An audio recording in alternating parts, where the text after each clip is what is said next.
Morena Martini non ci sta e dopo aver radunato le idee in 3 giorni di ostinato silenzio decide di rispedire al mittente le critiche e le accuse del sindaco di Rossano Veneto, Marco Zonta, che ha iniziato la settimana togliendole tutte le deleghe e pure il ruolo di vice.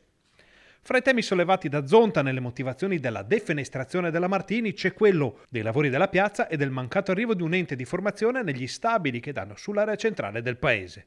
Ed ecco la risposta dell'ex prima cittadina. Sulla piazza non ho mai negato nulla a nessuno, ma neanche mai nascosto nulla a nessuno, perché tutte le mie azioni amministrative sono sempre state esplicitate e tutti i componenti, la maggioranza, ne sono sempre stati messi al corrente. Se il sindaco continua a dire che non sapeva niente, mi stupisco anche un po' perché c'è un RUP, un responsabile unico del procedimento che è a disposizione e che è la parte tecnica del comune.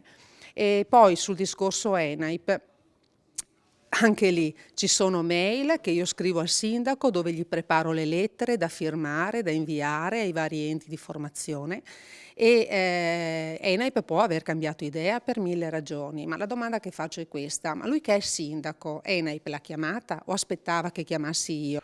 Sono molti altri gli argomenti su cui Morena Martini intende rispondere punto su punto, ma con tutta la calma del caso. Intanto resta in consiglio comunale, anche se privata delle deleghe. E voglio anche rassicurare le persone che mi hanno dato la loro fiducia che io sono consigliere anziano, perché sono stata la più votata, e resto in consiglio comunale come consigliere comunale di maggioranza e quindi ho libero accesso agli uffici senza il potere però di giunta. L'ex sindaca vuole restare un punto di riferimento per i cittadini, ma c'è qualcosa che l'ha ferita dal punto di vista umano. La delusione c'è, ma accetto perché sono una donna che fa politica e che può capire determinate cose.